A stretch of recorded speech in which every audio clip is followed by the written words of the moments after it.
Hello बच्चों, कैसे हैं? तो तैयार हैं आप मेरे साथ अपने ऑनलाइन शिक्षण में विज्ञान के रेशे से वस्त्र तक पाठ को आगे पढ़ने के लिए। बच्चों, इस पाठ में हम अब रेशम या सिल्क का रेशा हमको किस प्रकार प्राप्त होता है यह जानेंगे।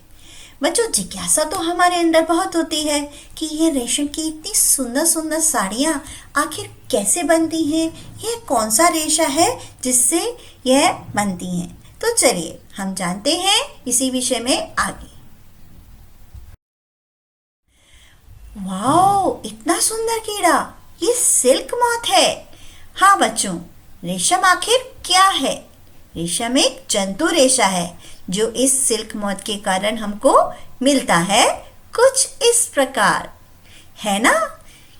परंतु ये क्या बात है कि यह सिल्क मॉथ इस प्रकार का और रेशम हमको इससे मिलता है? क्या ये कोई दूसरा जंतु है? बच्चों, इन सब जिज्ञासाओं को शांत करने के लिए हम आगे जानेंगे, परंतु सबसे पहले ये जानेंगे कि रेशम का आविष्कार आखिर कहाँ। तो बच्चों, रेशम कहाँ पाया जाता है? रेशम का आविष्कार सबसे पहले चीन में हुआ था। यह विश्व में सबसे अधिक रेशम उत्पन्न करने वाला देश है। भारत में रेशम प्राप्त करने के प्रमुख केंद्र कर्नाटक के बंगलौर और मैसूर हैं। अन्य प्रदेश जैसे आंध्र प्रदेश, तमिलनाडु, पश्चिम बंगाल, जम्मू कश्मीर, असम, उत्तराखंड व झारखंड हैं। रेशम कीट पालन यानी कि रेशम के कीड़ों को पालन करके उनसे रेशम प्राप्त करना सेरीकल्चर कहलाता है। बच्चों, रेशम के कीट शहतूत, अरंडी और ओक के पेड़ पर पाले जाते हैं क्योंकि ये इन्हीं की पत्तियों को खाते हैं। है ना मजेदार बात बच्चों? याद रखिएगा, रेशम कीट पालन सेरीकल्चर कहलाता है और ये शहतूत की पत्तियों को मुख्यतः खाता है। तो बच्चों, आज मैं आपको अब रेशम के कीट के जीवन चक्र की ओर लेके चलती हूँ। हमने 2 प्रकार के कीट देखे, आखिर यह है क्या? सबसे पहले बच्चों मैं आपको बताऊंगी कि उसका पहला चरण क्या है रेशम कीट के जीवन चक्र का। देखिए, वयस्क रेशम कीट सबसे पहले अंडे देता है, कुछ इस प्रकार। कितने सारे अंडे! वाओ! रेशम का कीट जो वयस्क रेशम कीट है एक बार में 700 से 1000 की संख्या तक अंडे दे सकती है। अंडे शहतूत की पत्ती पर देती है। कीट केवल 2 से 3 दिन ही जीवित रहता है और हमारे को इतने सारे अंडे देकर जाता है। है ना मजेदार बात बच्चों? बनी रहिए मेरे साथ दूसरे स्टेप को जानने के लिए। लार्वा फॉर्मेशन यानी कि रेशम के जो कीट ने अंडे दिए उनसे लार्वा किस प्रकार बनता है। प्रत्येक अंडों से लगभग 10 दिन में लार्वा निकलते हैं जो 30 से 40 दिन में सक्रिय वृद्धि के बाद लंबे हो जाते हैं। ये लार्वा शहतूत की पत्ती खाते हैं बच्चों और लंबे और मोटे हो जाते हैं। जब मोटे हो जाते हैं तो निष्क्रिय हो जाते हैं, यानी कि कोई काम धाम नहीं करते फिर ये और अगली अवस्था में पहुंच जाते हैं। जैसे कभी हमको नींद आ रही होती है तो हम बिस्तर पे सोते हैं आराम से और हम उस समय कोई काम नहीं करते।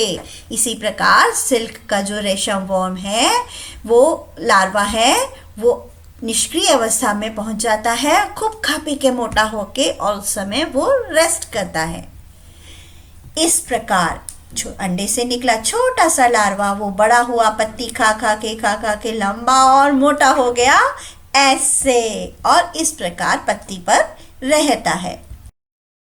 अब बच्चों, अगली स्टेज आती है कोकून फॉर्मेशन, यानी कि जब वो लार्वा रेस्टिंग स्टेज में होता है तो सोने से पहले हम चादर ओढ़ते हैं। इसी प्रकार यह लार्वा एक चादर ओढ़ता है जो कि वो खुद ही बनाता है, उसको हम क्या कहते हैं? कोकून।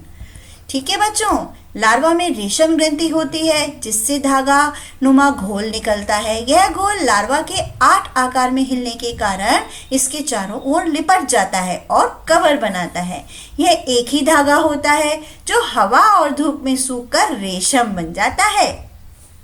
यह लार्वा का कवर कोकून कहलाता है। एक कोकून से निकला रेशम का धागा लगभग 1000 मीटर लंबा होता है। ऐसे।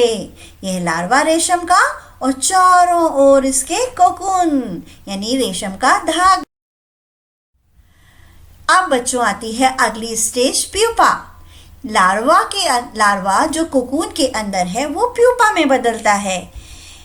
लार्वा निष्क्रिय अवस्था में कोकून के अंदर विकसित होता रहता है। इस अवस्था को प्यूपा कहते हैं। प्यूपा में अंग बनने लगते हैं।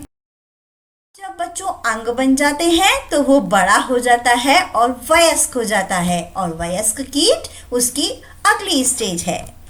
प्यूपा बड़ा होकर वयस्क कीट में बदल जाता है और कोकून से बाहर निकल जाता है। देखिए इस प्रकार वो बड़ा होके मॉथ बन के बाहर निकल गया और रेशम का धागा हमारे लिए छोड़ जाता है। तो बच्चों यह हुआ रेशम के कीट का जीवन चक्र। इसको आप जीवन चक्र को अपनी कॉपी में बनाइए, याद करिए, बार बार रिपीट करिए, भूलिए नहीं।